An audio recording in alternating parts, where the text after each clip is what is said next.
কারণ বাংলাদেশের সঙ্গে যুদ্ধ ভারতের কাছে তো কয়েকদিনের ব্যাপার নয়, কয়েক মিনিটেই ফয়সলা হয়ে যাবে। তো গ্রাম স্বাধীন হয়ে যেতে পারে বা ভারতের কাছে ফিরে যেতে পারে। আর চিকিৎসা নেওয়ার জন্য করাচি আর লাহোরে যান, এখানে আসবেন না। বাংলাদেশের রাজনৈতিক পট পরিবর্তনের পর থেকেই ভারতের সঙ্গে দ্বিপক্ষীয় সম্পর্কে চলেছে নানা টানাপোড়েন, চলছে রাজনৈতিক চাপানো উত্তাপ।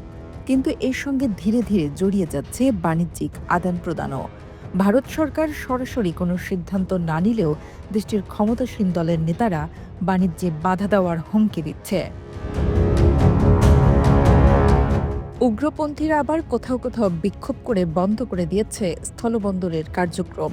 এতে ব্যাহত হচ্ছে দুই দেশের মধ্যে আমদানি রপ্তানি, আর এ ঘটনায় ব্যাপক ক্ষতির মুখে ভারত।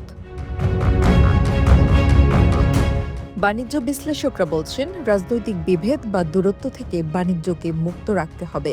এসব অনাকাঙ্ক্ষিত ঘটনার প্রভাব যদি আমদানি রপ্তানি নিষেধাজ্ঞার মতো পরিস্থিতির দিকে ঠেলে দেয়, ক্ষতিটা ভারতেরই হবে। কেননা প্রতি বছর বাংলাদেশ ভারত থেকে $13 বিলিয়ন পণ্য ও সেবা আমদানি করছে। বিপরীতে ভারতও বাংলাদেশ থেকে $13 বিলিয়নের অধিক পণ্য এবং সেবা আমদানি করছে রীতিমতো। এর বিঘ্ন ঘটলে ভারত সেই বৈদেশিক মুদ্রা থেকে বঞ্চিত হবে এবং বর্তমানে ক্ষতির মুখে ভারতকেই হিমশিম খেতে হচ্ছে। বাংলাদেশের স্থলবন্দরের তথ্য বলছে, দেশে 24টি স্থলবন্দর রয়েছে। এর মধ্যে বেনাপোল, ভোমরা, বুড়িমারি, তামাবিল, সোনাহাট, আখাউড়া, নাকুগাঁও, বিলোনিয়া, গোবরাকুড়া, করৈতলী, শেওলা, ধানুয়া, কমলাপুর, সোনা মসজিদ, হিলি, বাংলাবান্ধা, বিবির বাজার ও টেকনাফ চালু রয়েছে।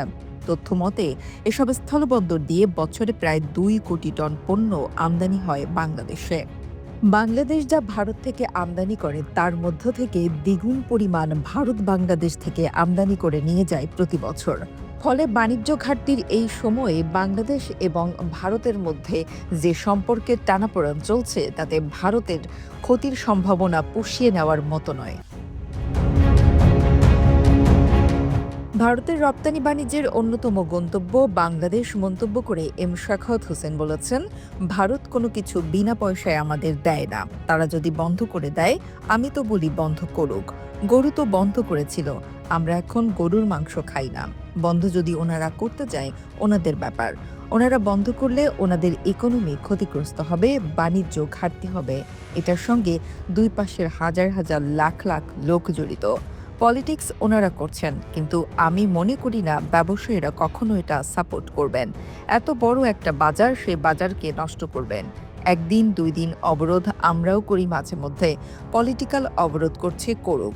এটা নিয়ে আমাদের চিন্তা করার কোনো কারণ নেই, কারণ ভারতের বেশি গরজ আমাদের চেয়ে। এদিকে বন্ধু মোদিকেও ছাড় দিচ্ছেন না যুক্তরাষ্ট্রের নবনির্বাচিত প্রেসিডেন্ট এবং খাঁটি ব্যবসায়ী ডোনাল্ড ট্রাম্প। তিনি কমিয়ে আনতে চান ভারতের সঙ্গে বাণিজ্য ঘাটতি। তাই দেশটির উচ্চ শুল্কের বিপরীতে ঘোষণা দিয়েছেন পাল্টা শুল্ক আরোপের। এতে চীনের পর ভারতের সঙ্গে যুক্তরাষ্ট্রের বাণিজ্য যুদ্ধে শঙ্কা দেখছেন বিশ্লেষকরা। ফলে বিশাল আকারের চাপের মুখে পড়তে যাচ্ছে ভারত। দেশটির সাধারণ জনগণ ভাবছেন, এত চাপ সামলে ওঠা সহজে সম্ভব হবে না ভারতের জন্য।